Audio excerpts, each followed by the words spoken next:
आओ बाहर मत रहो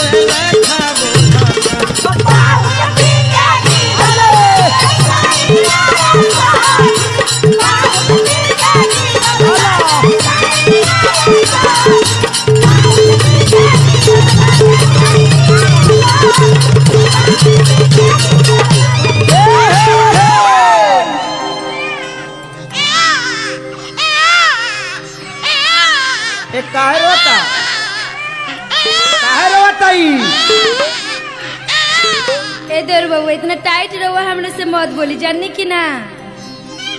एगो तो हमरा भतीजा के रोआ रोआ के मुंह झुरवा देले बड़ो कहा तारू टाइट ना बोली टाइट कहिए के बोले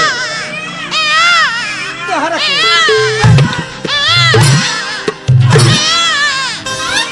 अरे माई रे माई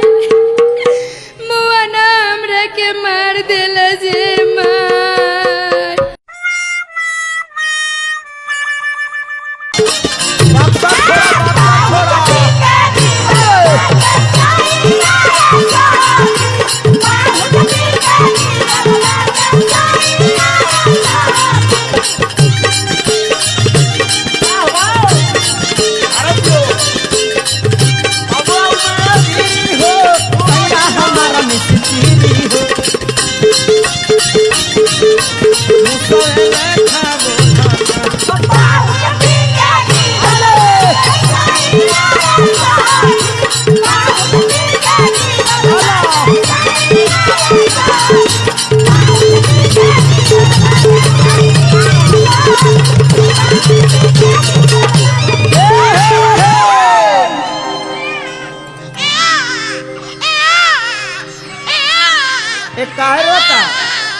इतना टाइट रहुआ हमने से मत बोली जाननी की ना